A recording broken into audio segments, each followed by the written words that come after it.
MeV classes में आपका स्वागत है। आइए देखते हैं करंट इलेक्ट्रिसिटी का पार्ट 2। इसमें हम देखेंगे इलेक्ट्रोमोटिव फोर्स क्या होता है। तो इलेक्ट्रोमोटिव फोर्स क्या होता है? द ईएमएफ यानी कि electromotive force of a source may be defined as the work done by the source in taking a unit positive charge from lower to higher potential. तो जैसे बात करते हैं इलेक्ट्रोमोटिव फोर्स के बारे में, a battery is a device. Battery एक device है which maintain a potential difference between its two terminal. तो जैसे एक बैटरी है जिसके दो टर्मिनल हैं ए और बी।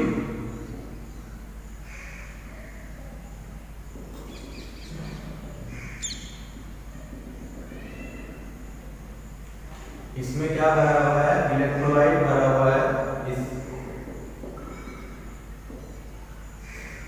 तो due to certain chemical reaction a force is exerted on the charge of the electrolyte. तो जो इसमें चार्ज भरा हुआ है, इस इलेक्ट्रोलाइट में जो चार्ज है, तो इलेक्ट्रोलाइट में सर्टेन केमिकल रिएक्शन के कारण इस चार्ज पर एक फोर्स अप्लाई होता है Fn, जिस टर्मिनल ए और बी के बीच में, जो क्या करता है, टर्मिनल ए पर पॉजिटिव चार्ज, जिसके कारण टर्मिनल ए पर पॉजिटिव चार्ज और टर्मिनल बी पर नेगेटिव चार्ज जो है वो क्या हो जाते हैं? बिल्डअप हो जाते हैं। As the charge buildup on the two terminal A and B, potential difference is set up between them. तो जैसे ही ये चार्ज बिल्डअप होंगे टर्मिनल ए और बी के बीच, तो इनमें टर्मिनल ए और बी के बीच में पोटेंशियल डिफरेंस बिल्डअप हो जाता है। An electric field is set up in the electrolyte from A to B. और टर्मिनल ए और बी के बीच में एक इलेक्ट्रिक फील्ड सेटअप हो जाती है। अब इस इलेक्ट्रिक फील्ड के कारण चार्ज पर एक फोर्स एक्सर्टेड होता है, जिसे क्या कहते हैं? Fe। जिसे क्या कहते हैं? Fe कहते हैं। और इस Fe जो है इक्वल्स टू होता है Q इंटू E। Fe को क्या कहते हैं? Q इंटू E, जो कि चार्ज Q पर लगता है, जिसकी डायरेक्शन, इस फोर्स की डायरेक्शन जो होती है वो Fn के अपोजिट होती है। Fn की डायरेक्शन पॉजिटिव चार्ज की ओर होती है, तो Fe की डायरेक्शन निगेटिव चार्ज की ओर होती है। ये कहें कि Fn की जो डायरेक्शन है वो टर्मिनल ए की ओर है, और जो Fe की डायरेक्शन है वो टर्मिनल बी की ओर है। In the steady state the charge stop accumulating further and Fn equals to Fe। तो Fn इक्वल्स टू क्या हो जाएगा? Fe हो जाएगा। The work done by the non electrostatic force during this displacement of charge Q from B to A is W equals to Fn into D। W equals to Fn into D। Charge के B से A में charge Q के B से A में displace होने पर जो work done होगा वो W equals to क्या होगा? Fn D होगा, where D is the distance between the terminal A and B। जहां D क्या है? टर्मिनल A एंड B के बीच की डिस्टेंस है। तो the work done per unit charge, तो जो वर्क डन होगा per unit charge equals to W by Q, और W को क्या कहा? Fn D by Q, where is the EMF of cell, जहां इस सिंबल को क्या कहते हैं, E को EMF ऑफ द सेल कहते हैं, जिसे इलेक्ट्रोमोटिव फोर्स ऑफ सेल और सोर्स, सेल का या सोर्स का इलेक्ट्रोमोटिव फोर्स कहते हैं। तो if two terminals of the battery are not connected externally, अगर दोनों टर्मिनल किसी बाह्य बैटरी से कनेक्टेड नहीं होते हैं तो Fn इक्वल्स टू Fe होता है। When terminal are not connected to the external battery, then Fn equals to Fe, Q into E। Forces क्या है, Q into E। तब Fnd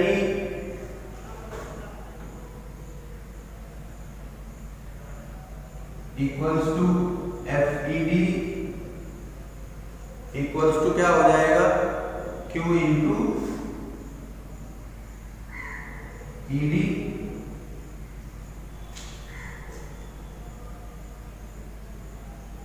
ये वर्क डन इस फोर्स के द्वारा एक्सर्टेड वर्क डन बराबर होगा इस फोर्स के द्वारा एक्सर्टेड वर्क डन, और ये क्या हो जाएगा, Q इंटू ED। Fe और Fn की वैल्यू क्या है, QE, तो QE इंटू D। अब where V equals to ED, अगर ED को हम V लिख दें तो ये क्या बन जाएगा, Q इंटू V। तो Fnd या Fed इक्वल्स टू क्या हो जाएगा, QV, where V equals to ED। तो W बराबर क्या हो जाएगा, ये कहें कि electromotive force equals to W, और W की वैल्यू क्या आ गई हमारी, Q into V by Q, Q into V by Q, Q से Q कैंसिल, तो इलेक्ट्रोमोटिव फोर्स इक्वल्स टू क्या आ गया, पोटेंशियल डिफरेंस के बराबर आ गया। तो इस प्रकार से हम इलेक्ट्रोमोटिव फोर्स को डिफाइन कर सकते हैं, the EMF of a source is equal to the maximum potential difference between its terminal when it is in open circuit. In case of a closed circuit, we can define EMF in another way. The EMF of a source may be defined as the energy supplied by the source in taking a unit positive charge once round the complete circuit. Again we note that EMF equals to work done by charge and E equals to W by Q. तो अगर SI unit की बात करें, SI unit of EMF, SI unit of EMF तो वो होती है volt. SI unit क्या होगी EMF की, SI यूनिट होती है volt. If an electrochemical cell supplies an energy of 1 joule for the flow of 1 coulomb of charge through the whole circuit, then its EMF is said to be 1 volt. आइए देखते हैं classification of materials in terms of resistivity. The electrical resistivity of substances varies over a wide range as shown in table। जैसे कि आप table में देख सकते हैं कि जो रेजिस्टिविटी होती है वो वेरी करती है वाइड रेंज के साथ। तो कंडक्टर की बात करें, the material which conduct electric current fairly well are called conductors. Metals are good conductor, they have low resistivity in the range of 10 to the power minus 8 ohm meter to 10 to the power minus 6 ohm meter. Copper and aluminium have the lowest resistivity of all the metals, so their wires are used to transporting electric current over large distances without the appreciable loss of energy. On the other hand, nichrome has a resistivity of about 60 times that of copper. It is used in element of electric heater and electric iron. अब बात करें insulator की, the material which do not conduct electric current are called insulator. They are very high resistivity. They have high resistivity more than 10 to the power 4 ohm meter. Insulator like glass, mica, bakelite and hard rubber have very high resistivity in the range of 10 to the power 14 ohm meter to 10 to the power 16 ohm meter. So they are used for blocking electric current between 2 points. Third बात करते हैं semiconductor की. These are the material whose resistivity lie in between those of conductors and insulators, or between 10 to the power minus 6 ohm meter to 10 to the power 4. Resistors made of carbon, graphite or some semiconductor material are used. तो जैसे कि आप table में देख सकते हैं, जो silver की रेजिस्टिविटी है वो 1.6 into 10 to the power minus 8 ohm metre है, जो कि 0 डिग्री सेल्सियस पर है. कॉपर की 1.7 into 10 to the power minus 8, aluminium की 2.7 into 10 to the power minus 8, tungsten की 5.6 into 10 to the power minus 8, और ऐसे ही अदर की भी जो है दी गई है. आप जो है देख सकते हैं टेबल से. आइए अब देखते हैं colour code for carbon resistor.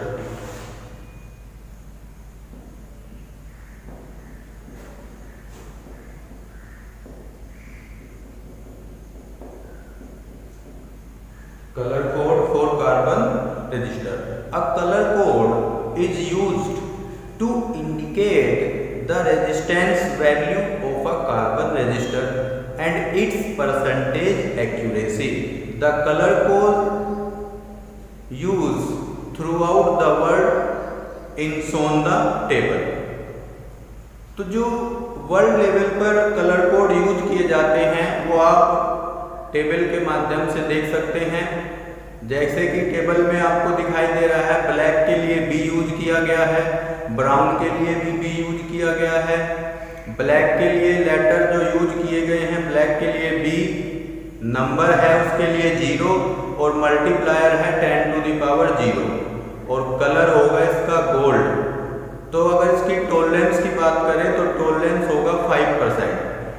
Second position पर ब्राउन के लिए भी बी का यूज करते हैं. नंबर होता है इसके लिए 1 और मल्टीप्लायर होता है 10 टू द पावर 1, और इसका कलर होता है सिल्वर, टॉलरेंस होती है 10%. रेड के लिए आर लेटर यूज करते हैं, नंबर इसका 2 होता है, और इसका जो मल्टीप्लायर होता है वो 10 टू द पावर 2 होगा. नो फोर्थ बैंड कोई नहीं होगा, और इसकी टॉलरेंस जो है वो 20% होगी. ऑरेंज के लिए ओ का यूज करेंगे, नंबर होगा इसके लिए 3 और मल्टीप्लायर होगा 10 to the power 3. Yellow Y, green G, blue B, violet V, grey G और व्हाइट के लिए डबल. ऐसे ही इनका नंबर भी बढ़ता चला जाएगा और 10 टू द पावर भी बढ़ती चली जाएगी. तो इसको याद रखने के लिए आप याद कर सकते हैं BB Roy of Great Britain, very good wife. Bibi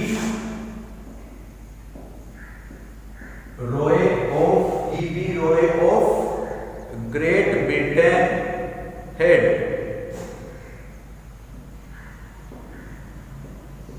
great Britain head, very good wife. तो जैसे बी के लिए है, बी का 0, इसका 1, इसका 2, इसके लिए 3, इसके लिए 4.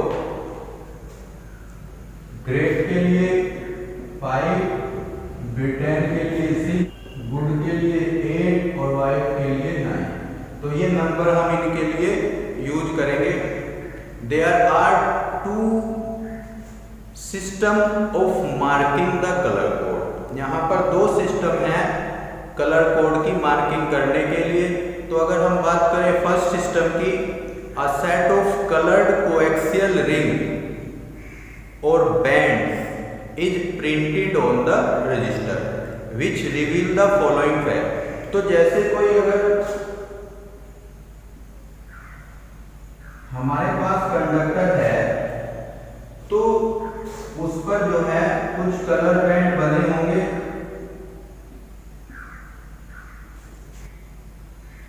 वो डिफरेंट कलर के होंगे, डिफरेंट कलर के होते हैं। तो जो फर्स्ट बैंड होता है वो इंडिकेट करता है फर्स्ट सिग्निफिकेंट फिगर। तो अगर फर्स्ट बैंड की बात करें तो ये है first significant figure. Second band जो होता है वो सेकंड सिग्निफिकेंट फिगर होती है। थर्ड होता है, फर्स्ट में क्या होता है first significant figure, second significant figure, और थर्ड क्या होता है डेसिमल मल्टीप्लायर। थर्ड होता है डेसिमल मल्टीप्लायर, और जो फोर होता है वो होता है आपके टॉलरेंस के लिए। जो फोर्थ बैंड होती है वो किसके लिए यूज होती है, टॉलरेंस के लिए। एग्जाम्पल के बेस पर अगर हम इसको रेड,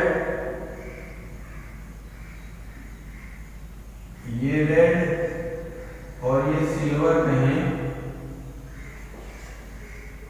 तो जैसे रेड के लिए क्या होता है, रेड के लिए डिजिट 2 होती है, तो इसका जो रेजिस्टेंस है वो क्या हो जाएगा, फर्स्ट सिग्निफिकेंट कितना होगा 2, सेकंड सिग्निफिकेंट भी 2 होता है।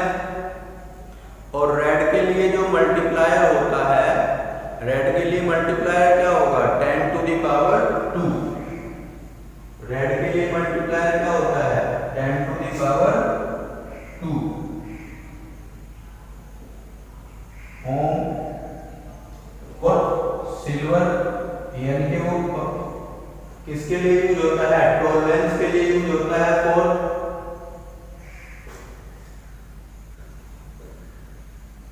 और वो किसका है, सिल्वर का है। तो सिल्वर के लिए टॉलरेंस कितनी होती है, सिल्वर के लिए टॉलरेंस 10% होती है, तो वो प्लस माइनस 10% हो जाएगी। तो इस प्रकार से हम किसी कंडक्टर का या कार्बन रेजिस्टेंस का, कार्बन रजिस्टर का, कार्बन कोड, कार्बन रेजिस्टेंस के लिए हम कार्बन का रेजिस्टेंस जो है फाइंड आउट कर सकते हैं। उसके लिए क्या मेथड यूज किया गया, the first band indicate the first significant figure, second band indicate second significant figure, third band indicate the power of 10 with the above two significant figure must be multiplied to get the resistance value in ohm. The fourth band indicate the tolerance for possible variation in present of the indicated value. If the fourth band is absent, it implies that a tolerance of plus minus 20%.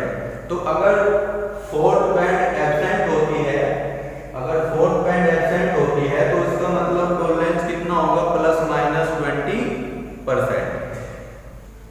अगर second system की बात करें तो second system में first point क्या है, the colour of the body give the first significant figure. The colour of the body gives the first significant figure. Second, the colour of the end gives the second significant figure. Third, the color of the dot gives the number of zeros to be placed after the second figure. Fourth, the color of the ring gives the tolerance or percent accuracy of the indicated value. Example के तौर पर जैसे body को अगर कहें कि body कैसी है, बॉडी है येलो, बॉडी का कलर कैसा है येलो, एंड क्या है उसका एंड वायलेट है, एंड कैसा है वायलेट, डॉट ऑरेंज है, डॉट का कलर कैसा है ऑरेंज है, और जो रिंग है वो सिल्वर है, रिंग का कलर कैसा है सिल्वर। तो इसके लिए अगर हम रेजिस्टेंस फाइंड आउट करें तो येलो के लिए कितना होता है, येलो के लिए 4 होता है, वायलेट के लिए 7 होता है, ऑरेंज के लिए 3 होता है, और रिंग के लिए जो रिंग कैसी है सिल्वर कलर की है तो उसके लिए टॉलरेंस कैसा होता है +-10, इसके लिए टॉलरेंस कैसा होता है +-10। तो ये दो सिग्निफिकेंट डिजिट तो क्या कितना बन जाएगा, R इक्वल्स टू क्या हो जाएगा 47 × 10⁻³ ओम +-10%। तो R रेजिस्टेंस हमारा ये आ जाएगा। आइए अब बात करते हैं मोबिलिटी।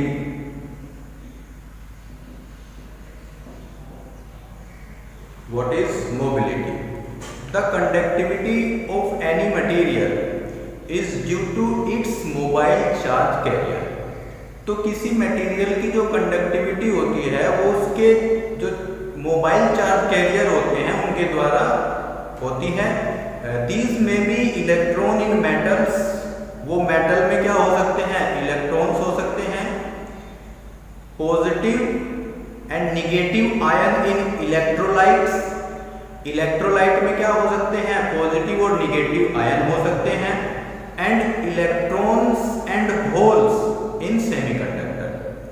तो किसी भी मटेरियल की जो कंडक्टिविटी होती है वो उसके मोबाइल चार्ज कैरियर के कारण होती है। वो मेटल में इलेक्ट्रॉन होते हैं, इलेक्ट्रोलाइट्स में पॉजिटिव और निगेटिव आयंस होते हैं, और सेमीकंडक्टर में इलेक्ट्रॉन और होल्स के कारण होती है। तो अगर मोबिलिटी को डिफाइन किया जाए, the mobility of a charge carrier is the drift velocity, the mobility of a charge carrier is the drift velocity bye it in a unit electric field, in a unit electric field it is given bye. तो mobility को कैसे define किया आपने, the mobility of a charge carrier is the drift velocity, the mobility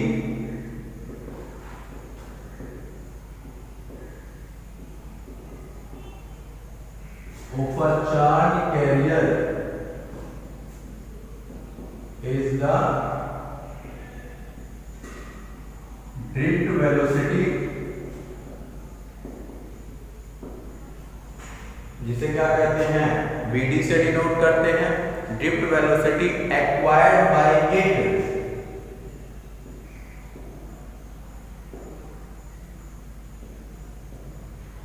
acquired by it in a unit electric field, in a unit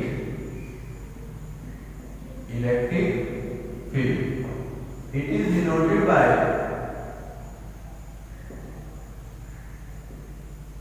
mu and defined by, mobility को mu से denote करते हैं और define किया जाता है mu equals to Vd by E,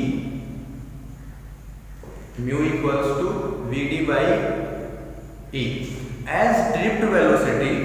तो drift velocity की अगर बात करें तो ड्रिफ्ट वेलोसिटी क्या होती है, Vd equals to QE tau by, क्या होती है drift velocity, Vd equals to QE tau by m।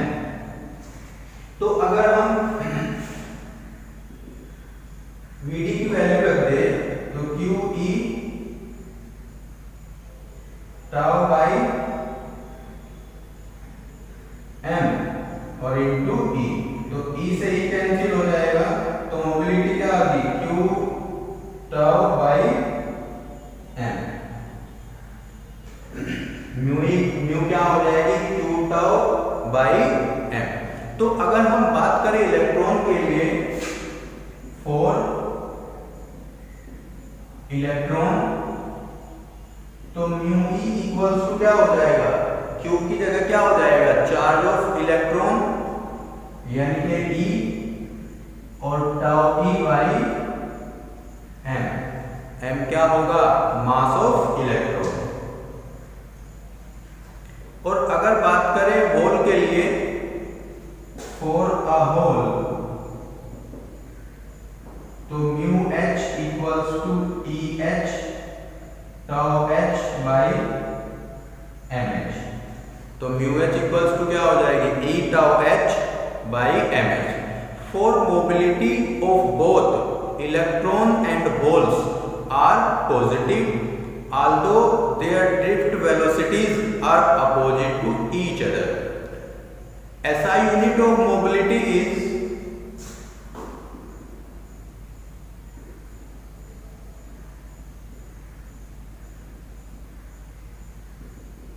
तो जो SI यूनिट है मोबिलिटी की वो होती है metre square volt inverse second inverse. Metre square volt inverse second inverse. और जो प्रैक्टिकल यूनिट होती है, प्रैक्टिकल यूनिट को कहा जाता है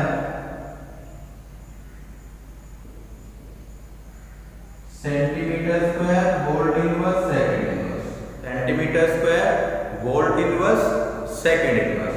और एक metre square volt inverse second inverse equals to होता है 10 to the power 4 centimetre volt inverse second inverse. तो इनके एक metre square volt inverse second inverse बराबर होता है 10 to the power 4 centimetre square volt inverse second inverse.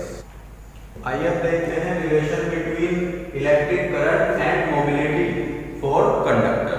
तो conductor के लिए इलेक्ट्रिक करंट और मोबिलिटी में क्या रिलेशन होता है, तो अगर हम बात करें in a metallic conductor the electric current is due to its free electron and is given by I equals to E N A V D।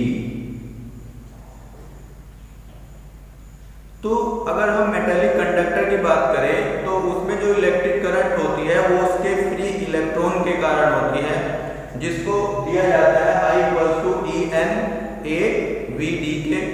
लेकिन V D इक्वल्स टू क्या होता है,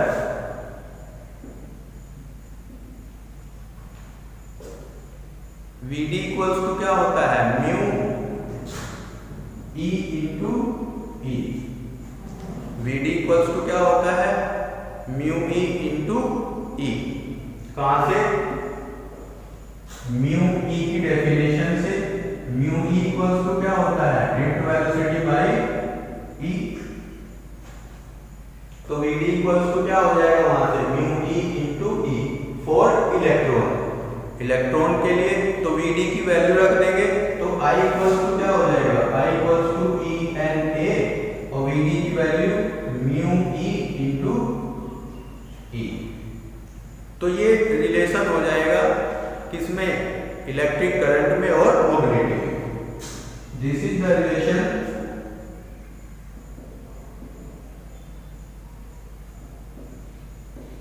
बिटवीन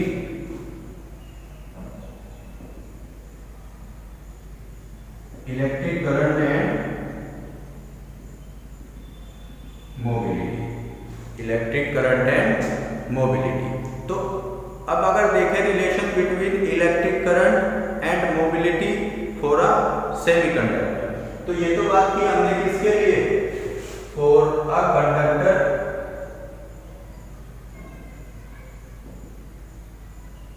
अगर बात करें सेमीकंडक्टर की, semiconductor के लिए तो जैसे हमने कंडक्टर के लिए देखा था, कंडक्टर में कौन मोबिलिटी किसके कारण से होती है, इलेक्ट्रॉन के कारण होती है। और सेमीकंडक्टर में मोबिलिटी जो होती है वो इलेक्ट्रॉन्स और होल के कारण होती है। किसके कारण होती है, इलेक्ट्रॉन और होल्स के कारण होती है। तो I इक्वल्स टू क्या होगी यहाँ पर, I E यानी कि इलेक्ट्रॉन के कारण प्लस I H। तो जब इलेक्ट्रिक करंट जो होगी सेमीकंडक्टर में वो किसका योग होगी, इलेक्ट्रॉन के द्वारा जो करंट होगी और इलेक्ट्रिक करंट होगी, उन दोनों का सम होगा।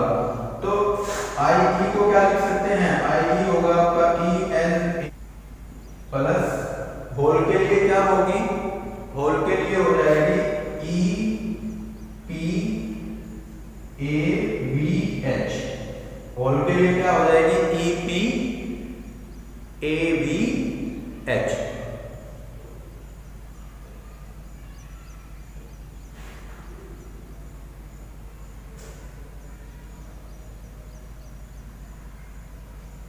तो ई एन ए और इलेक्ट्रॉन के लिए वी क्या था आपका, इलेक्ट्रॉन के लिए वी हो जाएगा mu E into E, mu E into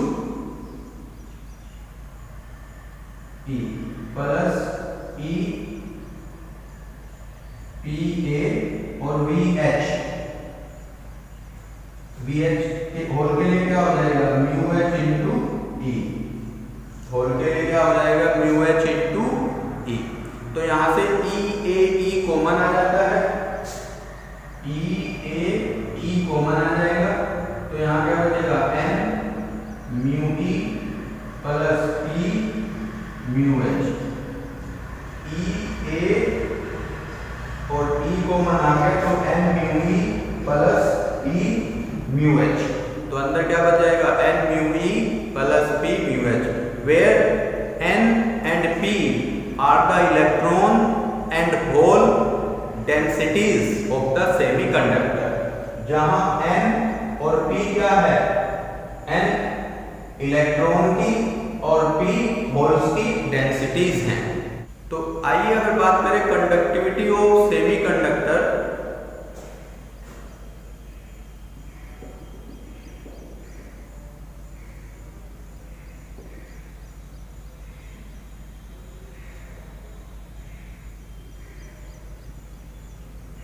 conductivity of semi conductor.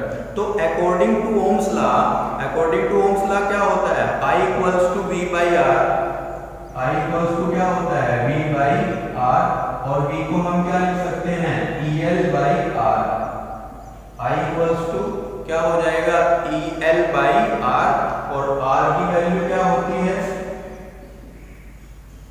R क्या होता है rho L by A, resistance R क्या होता है रो L बाई A ऊपर चला जाएगा तो E A बाई रो, तो जो I है हमारा वो कितना आ जाएगा I equals to E A by rho, I equals to E A by rho. लेकिन I अभी कितना आएगा हमारा, इसको फर्स्ट ले लें, इसको सेकंड ले लें, from first and second, first और सेकंड से इन दोनों को बराबर रख देंगे तो E A by rho equals to क्या हो जाएगा E A E into N mu E plus P mu H. तो यहां से क्या होगा ई ए से ई ए कैंसिल हो जाएगा, तो 1 बाई रो कितना हो जाएगा 1 by rho equals to E N mu E plus P mu H. और 1 बाई रो को क्या कहते हैं कंडक्टिविटी कहते हैं, 1 बाई रो को क्या कहते हैं कंडक्टिविटी, जिसे सिग्मा से डिनोट करते हैं। तो sigma equals to E, sigma equals to हो जाएगा E N mu E plus P mu H.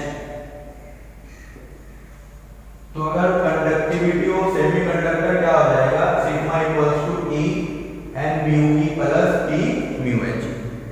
अगर मोबिलिटी की बात करें सब मटेरियल्स की एट रूम टेम्परेचर, तो डायमंड की होती है 1800, इलेक्ट्रॉन के लिए होल के लिए होती है 1200, सिलिकॉन की 1350 होती है इलेक्ट्रॉन के लिए और होल्स के लिए होती है 480। ऐसे जर्मेनियम के लिए 3600 होती है इलेक्ट्रॉन का और होल्स के लिए होती है 1800। आइए अब बात करते हैं टेम्परेचर डिपेंडेंस ऑफ रेजिस्टिविटी।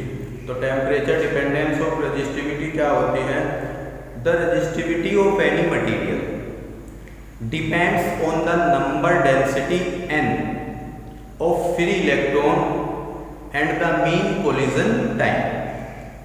तो अगर रो की हम बात करें, रेजिस्टिविटी जो होती है रो की बात हम करें, तो ये क्या होगी m by n e square tau. तो resistivity of any material depends on the number of densities n of free electron and the mean collision time।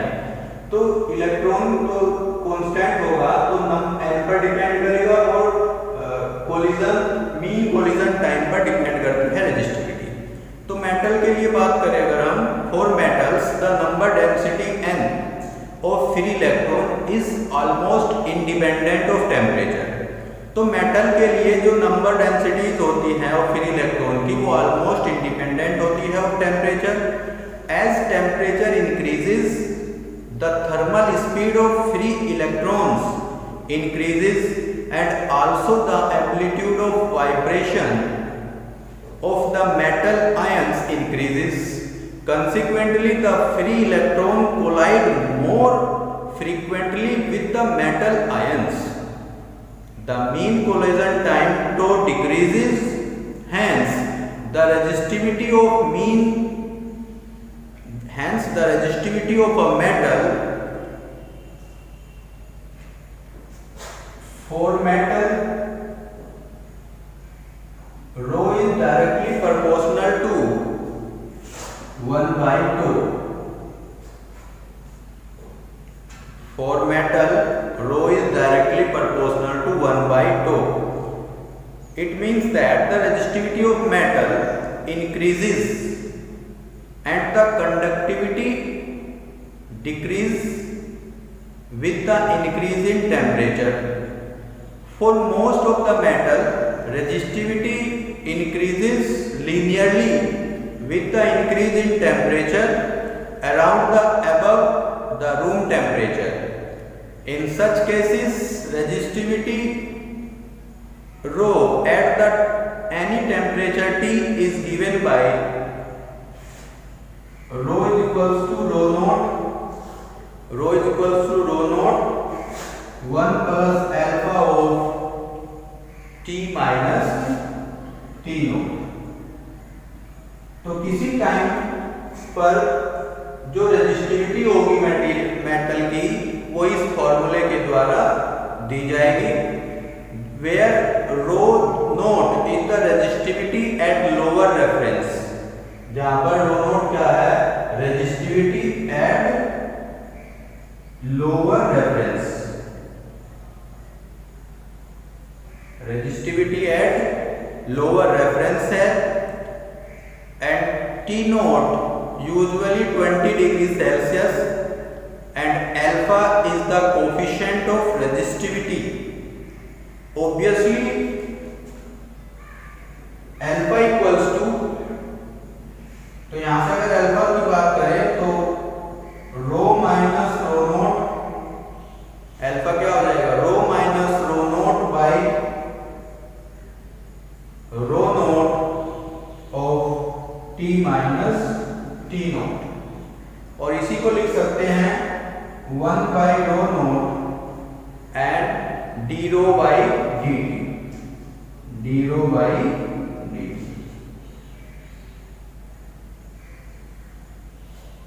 तो यहां से हम अल्फा निकाल सकते हैं, रो बाई रो नोट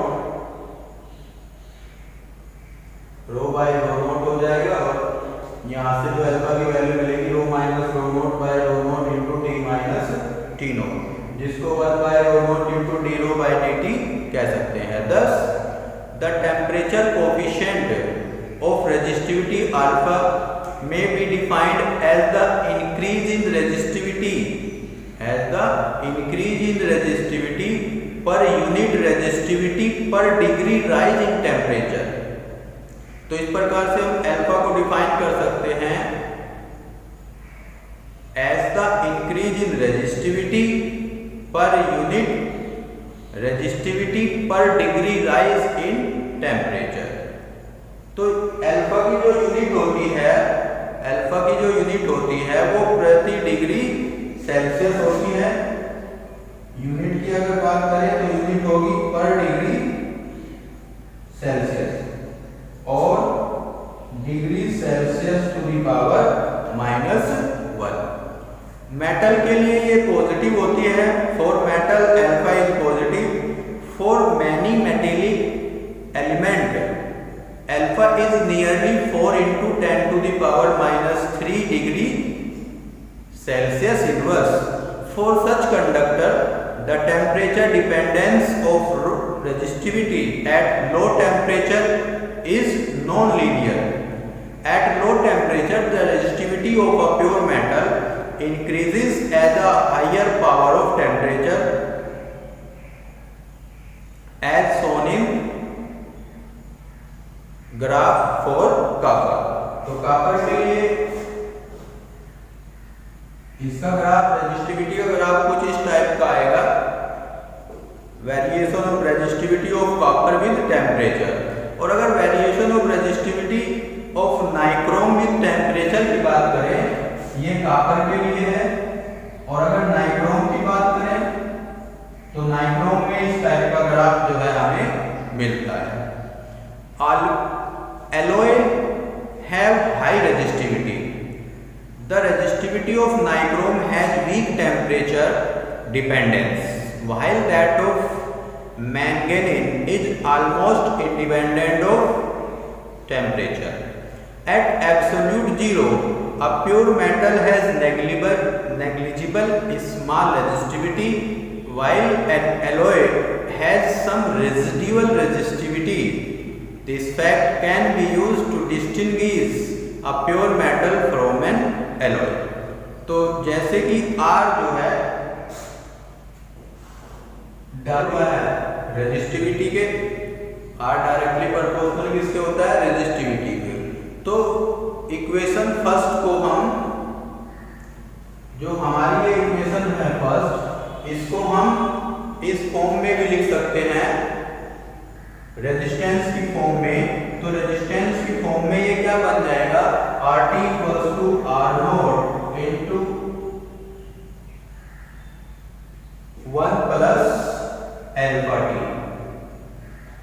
इसको क्या लिखेंगे, RT = R0 × 1 + αT, where RT the resistance at T degree Celsius, R0 the resistance at 0 degree Celsius, and T is rise in temperature। तो अगर सेमीकंडक्टर की और इंसुलेटर की बात करें, in case of insulator and semiconductor the relaxation time tau does not change the temperature, but the number density of free electron increases exponentially with the increase in temperature. Consequently, the conductivity increases or resistivity decreases exponentially with the increase in temperature. The number density of electrons at temperature T is given by, तो NT = कैसे दी जाएगी,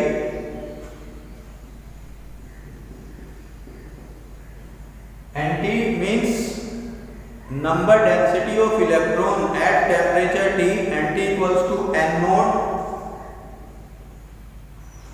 into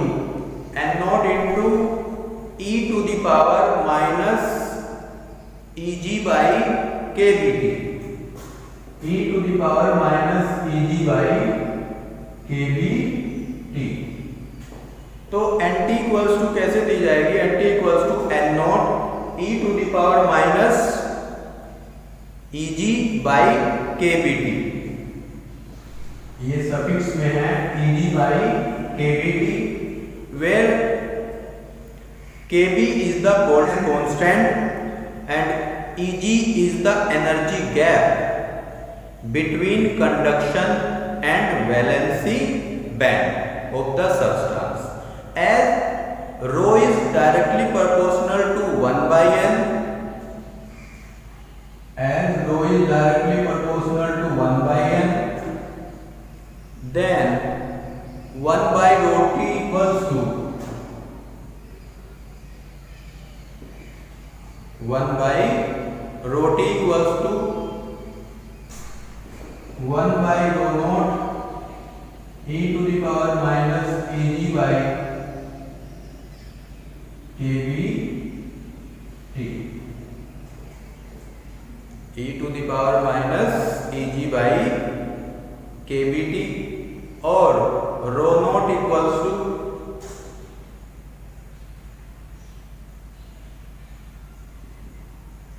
तो अगर रो note को हम लिखना चाहे rho T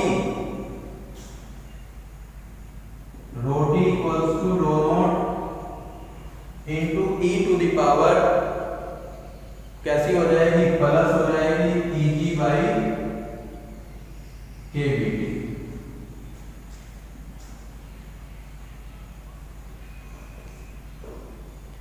this equation implies that the resistivity of semiconductor and insulator rapidly increase with the decrease in temperature, becoming infinitely large as T tending to 0.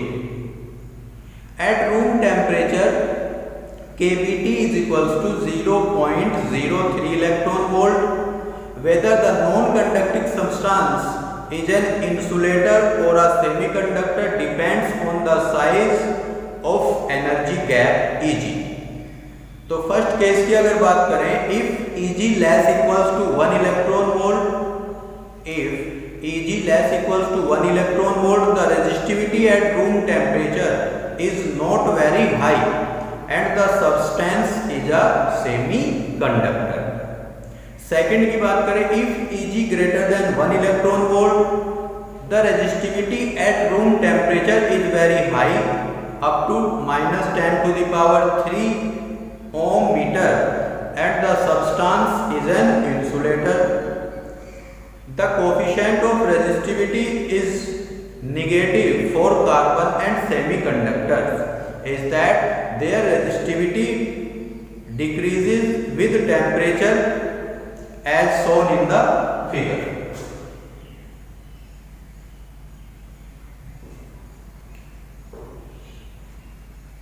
अगर बात करें इलेक्ट्रोलाइट की, as the temperature increase, electrolyte में जैसे temperature increase करेंगे, the inter atomic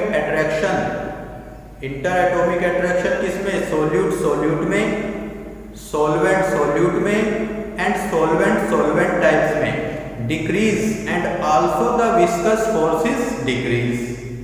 The ion moves more freely, hence conductivity increase or the resistivity decrease as the temperature of an electrolytic solution increases.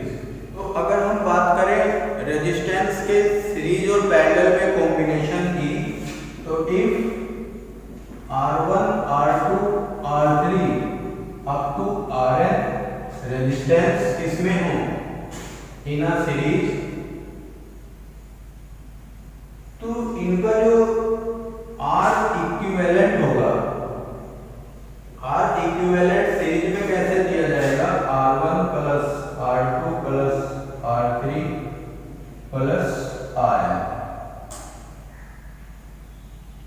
और series में कैसे इनको combine किया जाता है, सीरीज में जो रेजिस्टेंस होते हैं उसका सेकंड जो है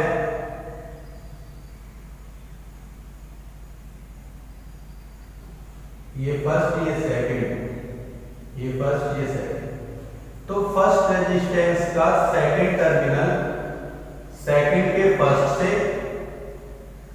और सेकंड का सेकंड थर्ड के फर्स्ट से, तो इसमें जो टर्मिनल्स होते हैं सेकंड फर्स्ट से ऐड होता है फर्स्ट का, फिर सेकंड का सेकंड थर्ड के फर्स्ट से, ऐसे ही थर्ड का सेकंड फोर्थ के फर्स्ट से, तो ऐसे जब कंबाइन होते हैं वो, तो उनको किसमें कहा जाता है, सीरीज कॉम्बिनेशन में कहा जाता है रेजिस्टेंस को, और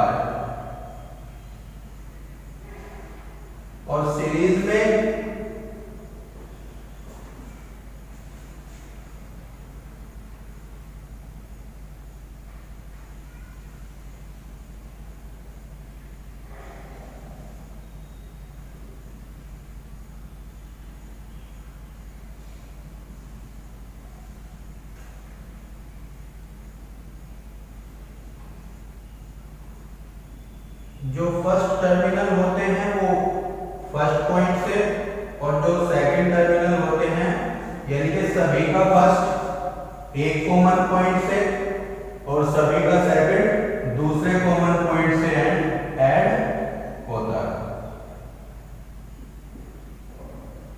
तो ये पैरेलल कॉम्बिनेशन होती है और ये सीरीज कॉम्बिनेशन होती है इसकी रेजिस्टेंस। आइए अब बात करते हैं internal resistance of cell.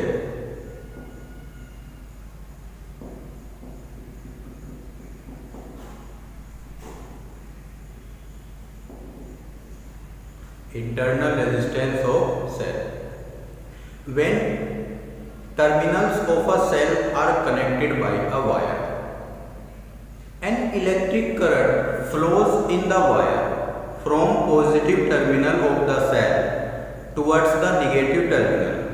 But inside the electrolytes of the cell, the positive ions flows from the lower to the higher potential, or negative ions from the higher to the lower potential against the background of other ions and neutral atoms of the electrolyte.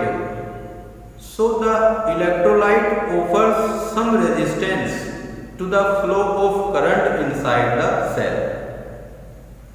तो जब एक cell के terminals को एक wire से connect किया जाता है तो उसमें एक करंट फ्लो होती है पॉजिटिव टर्मिनल से निगेटिव टर्मिनल की ओर, लेकिन इनसाइड में but inside the electrolytes of the cell the positive ions flow from the lower to higher potential, और जो अदर आयंस होते हैं जैसे और न्यूट्रल एटम्स होते हैं इलेक्ट्रोलाइट्स के, उनके अगेंस्ट जो निगेटिव आयन होते हैं वो हायर से लोअर पोटेंशियल की ओर क्या करते हैं, मूव करते हैं। So the electrolytes offer some resistance to the flow of current inside the cell. तो the resistance offered by the electrolyte of a cell to the flow of current between its electrode is called internal resistance of the cell. तो अगर define करना चाहे internal resistance को तो ये resistance है जो कि ऑफर्ड किया जाता है इलेक्ट्रोलाइट्स के द्वारा, सेल के इलेक्ट्रोलाइट्स के द्वारा to the flow of current between the electrodes is called internal resistance of the cell. So the internal resistance of a cell depend on the following factors. तो ये कुछ फैक्टर पर depend करता है। तो number 1, nature of the electrolytes की nature पर depend करता है। It is directly proportional to the concentration of the electrolyte. It is directly proportional to the distance between the two electrodes. It varies inversely as the common area of the electrode immersed in the electrolytes. It increases with the decrease in temperature of the electrolytes. The internal resistance of a freshly prepared cell is usually low, but its value increases as well as we draw more and more current from it. आइए देखते हैं relation between internal resistance, electromotive force and potential difference. तो हम consider कर लेते हैं, consider a cell जिसका EMF ई है, इंटरनल रेजिस्टेंस आर है और एक एक्सटर्नल रेजिस्टेंस कैपिटल आर है। इस सर्किट में एक करंट आई फ्लो हो रही है। तो अगर हम डेफिनेशन से देखें बाय इलेक्ट्रोमोटिव फोर्स, तो इलेक्ट्रोमोटिव फोर्स क्या होता है, work done by the cell in carrying a unit charge along the close circuit, और work done in carrying a unit external resistance R plus work done in current carrying a unit charge from B to A against internal resistance R। तो अगर E को लिखना चाहे हम तो E equals to होता है, E इक्वल्स टू हो जाएगा V plus V dash, E equals to V plus V dash. और बाई ओम्स लॉ अगर हम बात करें, by Ohm's law V equals to क्या होता है, V इक्वल्स टू IR, और ये किसके लिए है, एक्सटर्नल रेजिस्टेंस के लिए है, और V डैश इक्वल्स टू क्या हो जाएगा, I स्मॉल r, ये किसके लिए हो जाएगा, इंटरनल रेजिस्टेंस के लिए हो जाएगा। अब दोनों को रख देते हैं फर्स्ट में, तो इलेक्ट्रोमोटिव फोर्स इक्वल्स टू क्या हो जाएगा, IR प्लस IR। तो दोनों से क्या कॉमन आ जाएगा, I कॉमन आ जाएगा, R प्लस R। तो E इक्वल्स टू क्या हो जाएगा, I into R plus R। तो अगर यहाँ से हम करंट निकालना चाहे तो करंट I इक्वल्स टू हो जाएगा E by R plus R। यानी कि सर्किट में जो करंट फ्लो होगी, टोटल करंट जो होगी फ्लो सर्किट में, वो क्या हो जाएगी, electromotive force by total resistance with external and internal resistance। Thus, to determine the current in the circuit, the internal resistance R combines in series with external resistance R.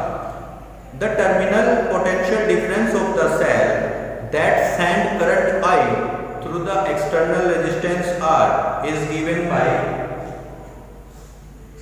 V equals to IR, V equals to IR, और I की value क्या अभी निकाली हमने, IR by R plus R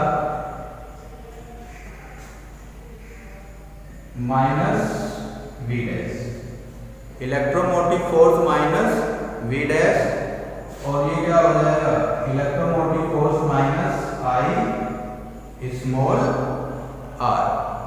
और potential difference equals to क्या होता है, पोटेंशियल डिफरेंस इक्वल्स टू होता है electromotive force minus potential drop across the internal resistance. Against from the above equation we get R equals to, तो अगर हम यहाँ से R निकालना चाहे तो वो क्या हो जाएगी, यहाँ से अगर R निकालना चाहे तो V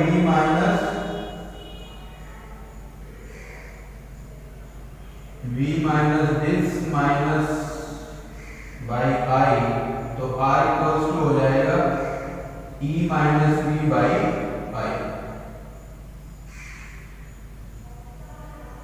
तो अगर इंटरनल रेजिस्टेंस निकालना चाहे तो इंटरनल रेजिस्टेंस क्या होगा, electromotive force minus potential difference by current I, और I इक्वल्स टू क्या होती है, V बाई R।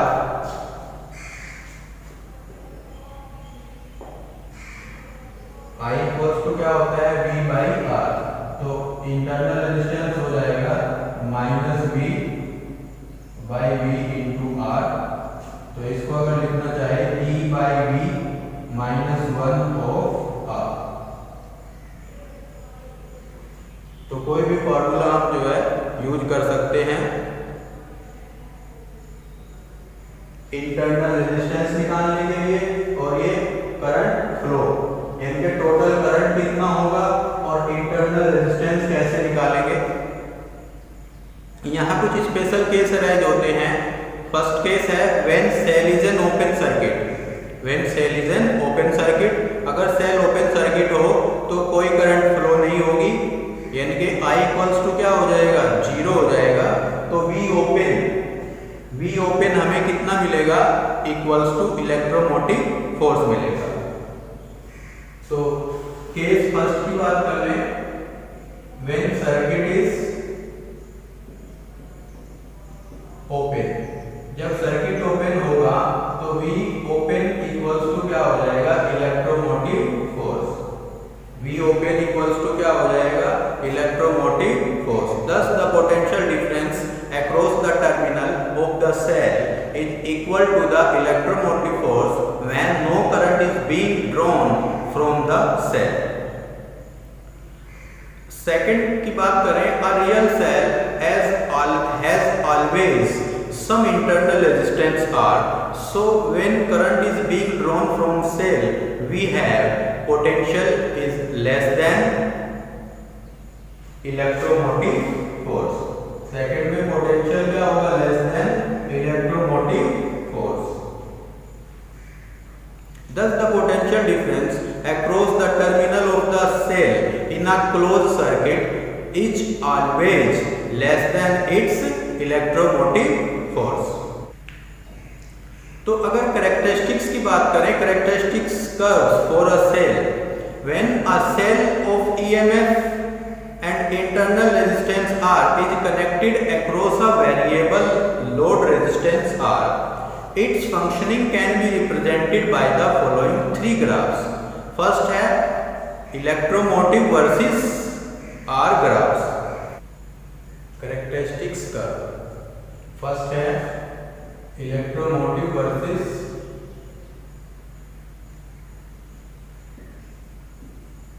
तो अगर EMF और R के बीच हम ग्राफ निकाले, the EMF of a cell is equal to the terminal potential difference of the cell when no current is drawn. Hence, electromotive force is independent of R, and electromotive R graphs is a straight line. तो electromotive graph with respect to R क्या हो जाएगा? एक straight line हमको मिलेगी. Second V versus R. तो अगर V versus R की ग्राफ की बात करें हम, इन अ क्लोज सर्किट में जो पोटेंशियल डिफरेंस होता है सेल का, वो क्या होता है? V equals to IR. V equals to IR और I क्या होती है?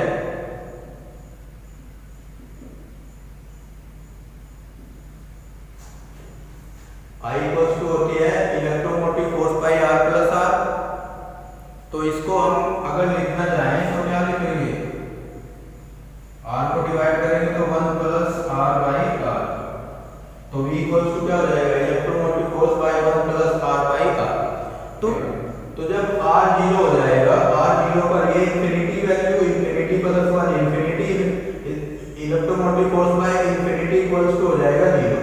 तो जब R टेंडिंग टू 0 होगा, this implies V equals to 0.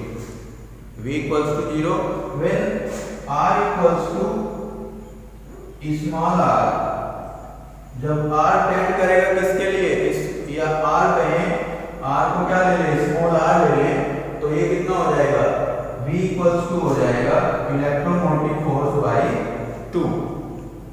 When R tending to infinity, अगर R टेंडिंग इंफिनिटी हो तो R टेंडिंग इंफिनिटी, तो R बाई इंफिनिटी 0 1, तो ये हो जाएगा V equals to electromotive force. Graph मिलेगा वो कुछ इस टाइप का रहेगा. जो हमें ग्राफ मिलेगा वो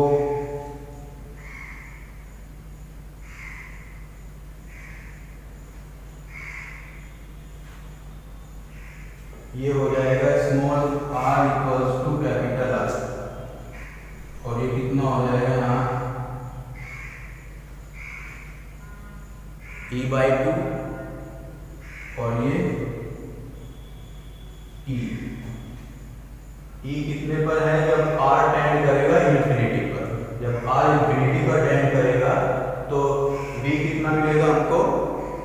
V मिलेगा हमको इंफिनिटी. ये R में और V में ग्राफ मिल जाएगा. तो थर्ड केस की अगर बात करें, V versus I graph. Third है V वर्सेस I ग्राफ. तो अगर V वर्सेस I ग्राफ की बात करें तो V इक्वल्स टू क्या होता है?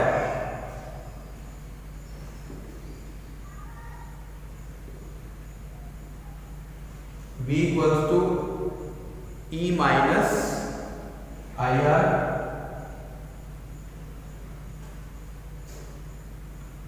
ये क्या इम्प्लाइज करेगा, y equals to mx plus c, hence the graph between b and I is a straight line with a negative slope। तो इसमें जो ग्राफ हमको मिलेगा वो इस टाइप का मिलेगा, जिसका क्या होगा, स्लोप निगेटिव होगा। आइए अब देखते हैं combination of cell in series and parallel. Combination of cell in series and parallel. Cell का कॉम्बिनेशन सीरीज और पैरेलल में कैसे होता है। कॉम्बिनेशन ऑफ सेल की अगर बात करें, a single cell provides a feeble current in order to get a higher current in a circuit we often use a combination of cells, 2 or more cells। A combination of cells is called a battery. Cells का combination क्या कहलाता है, battery कहलाता है। The battery cells are used in torches, transistors, sets, automobiles, etc. Cells can be joined in series, parallel or in mixed way। तो अगर बात करें सीरीज की, cell in series when negative terminal of one cell is connected to the positive terminal of the other cell and so on। तो अगर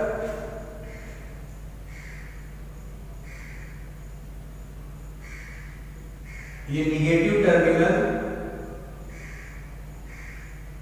दूसरे cell के positive terminal से और दूसरे का निगेटिव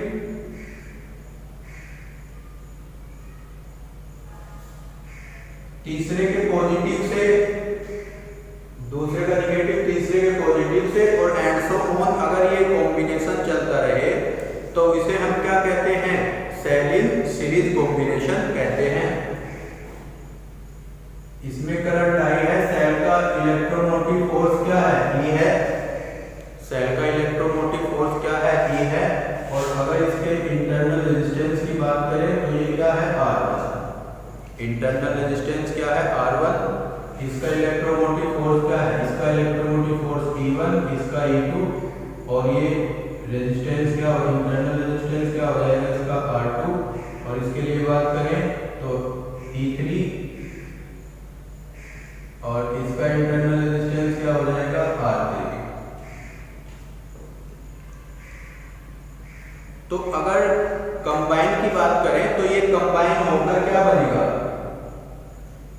ये A और B के बीच में, तो A और B के बीच में एक क्या आ जाएगा, एक सेल बन जाएगा, जिसका ये क्या होगा, R इक्विवेलेंट। और ये क्या होगा, इसका इलेक्ट्रोमोटिव फोर्स कितना हो जाएगा, E इक्विवेलेंट। E इक्विवेलेंट और करंट क्या रहेगी, I फ्लो रहेगी।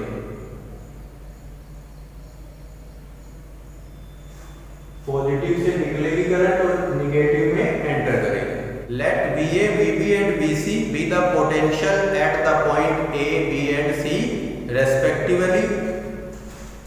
अगर इसका VA हो, इसका VB हो, ये VB और ये VC, अगर इनके पोटेंशियल क्या हो, VA, VB और VC, इसको पॉइंट ये B पर मान ले और ये C मान ले, यहां A और C के बीच में देख ले इसको।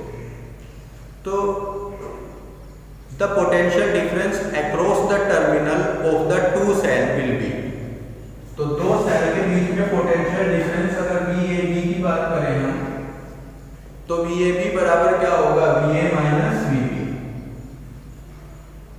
VA minus VB। और VA क्या होता है, VA माइनस VB होगा आपका E1 minus IR।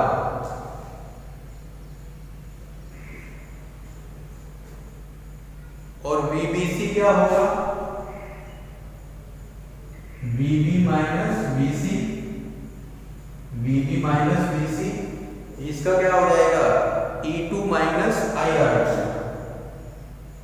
E2 minus IR2। Thus the potential difference between the terminals A and C, तो अगर टर्मिनल A और C की बात करें हम तो VAC क्या होगा, VA minus VC, VA minus VC। और VA की बात करें अगर हम VA तो VA minus VB, VA minus VB plus VB minus VC। अगर VA माइनस VC लिखना चाहें हम VA माइनस VC तो कैसे लिखेंगे, VA minus VB plus VB minus VC। अब यहाँ पर हम लिख देंगे VA कितना है, VA माइनस VB कितना था हमारा E1 minus IR1 plus VB minus VC E2 minus IR2। तो ये हो जाएगा E1 प्लस E2 और minus I common R1 plus R2।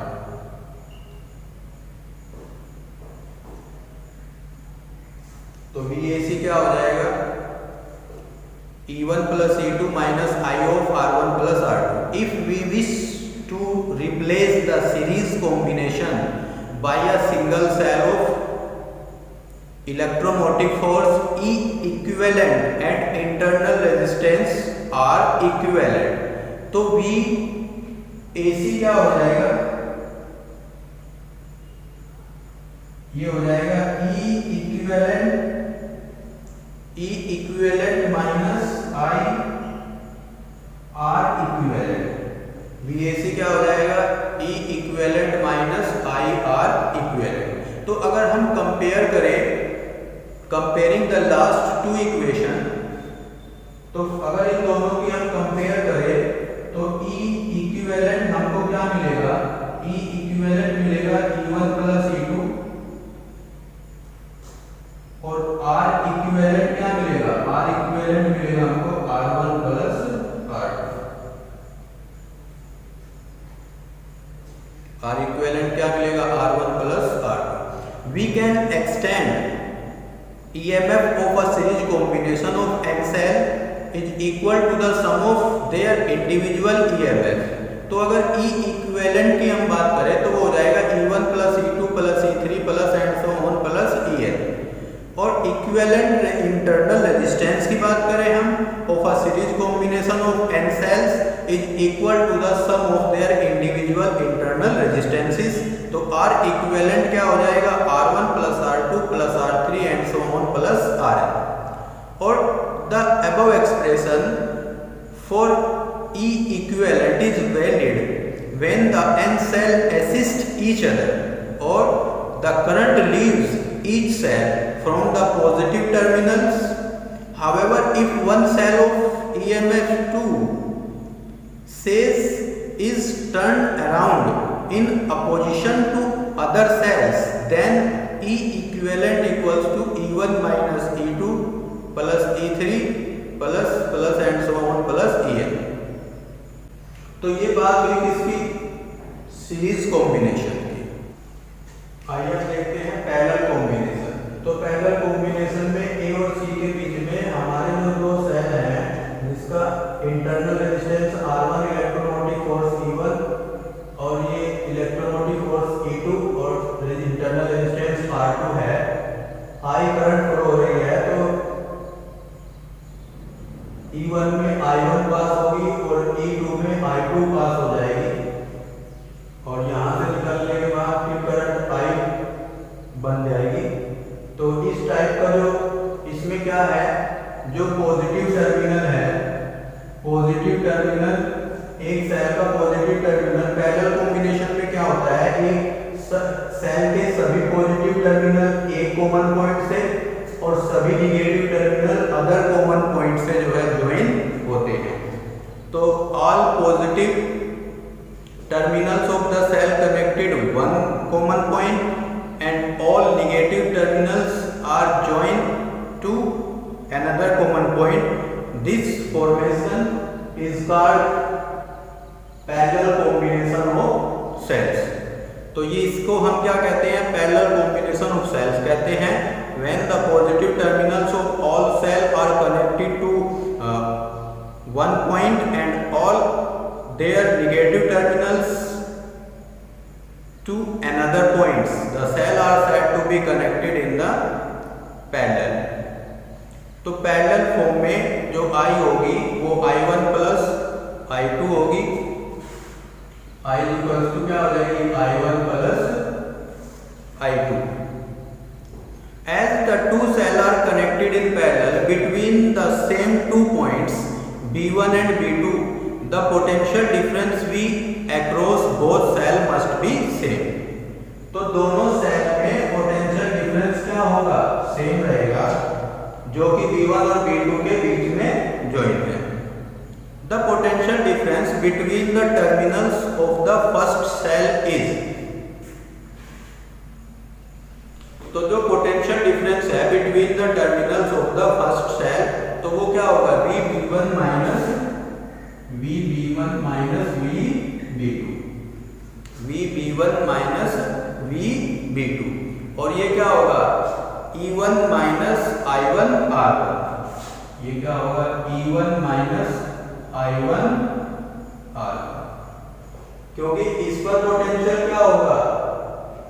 B1 पर सेल का इलेक्ट्रोमोटिव फोर्स होगा और सेकंड पर क्या हो जाएगा? I1 R1, V equals to IR से. तो I1 यहां से क्या मिल जाएगा हमको? I1 अगर हम यहां से निकाले तो ये इधर, तो E1 minus V by R1, E1 minus V by R1. और ऐसे ही अगर हम पोटेंशियल डिफरेंस की बात करें E2 के लिए, तो I2 इक्वल्स टू क्या हो जाएगा? करंट I2 हो जाएगी E2 minus V by R2. Potential दोनों में क्या रहेगा? सेम रहेगा, तो I2 क्या हो जाएगी? E2 minus V by R2. अब जैसा कि हम जानते हैं कि I इक्वल्स टू क्या है? I1 plus I2. दोनों को ऐड कर देंगे, E1 minus V by R1 plus E2 minus V by R2. तो यहां से इनको अगर हम सेपरेट करना चाहे तो कैसे करेंगे? E1 by R1 minus V by R1 plus E2 by R2 minus V by R2. तो E1 E2 वाले एक साथ, E1 by R1 plus E2 by R2 minus common और B दोनों से कॉमन, तो ये आएगा 1 by R1 plus 1 by R2. तो I हमको ये मिल जाएगी. इफ V, यहां से अगर हम V निकालना चाहें तो I equals to E1 plus E1 by R1 plus E2 by R2 minus V, ये हो जाएगा R1 plus R2 by R1 R2. इसको इधर लाएंगे इसलिए उधर चला जाएगा, तो V of R1 plus R2 by R1 R2 equals to E1 by R1 plus E2 by R2 minus I. Calculate करें तो E1 R2 plus E2 R1 by R1 R2 minus I.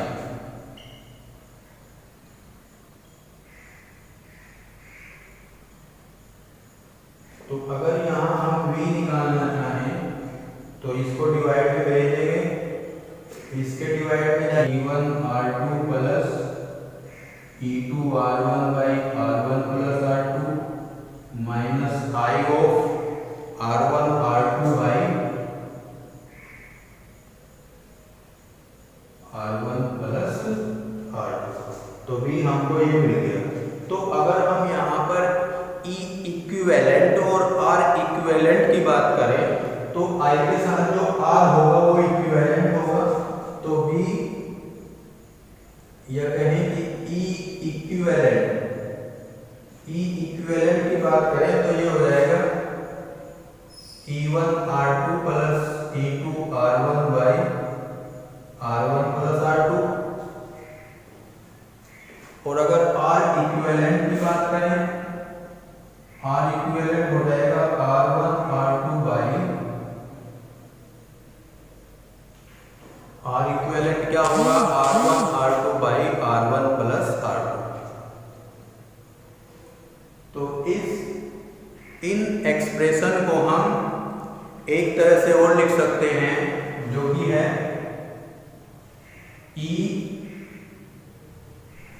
Equivalent by R equivalent, E equivalent by R equivalent equals to E1 by R1 R2। 1 by R equivalent equals to 1 by R1 plus 1 by R2। ऐसे भी जो है हम इस expression को लिख सकते हैं। तो for a parallel combination for n cells we can write E equivalent by R equivalent, E equivalent by R equivalent equals to क्या हो जाएगा E1 by R1 plus E2 by R2 plus En by Rn। और जो 1 by R equivalent होगा तो 1 by R1 plus 1 by R2 plus and so on plus 1 by Rn।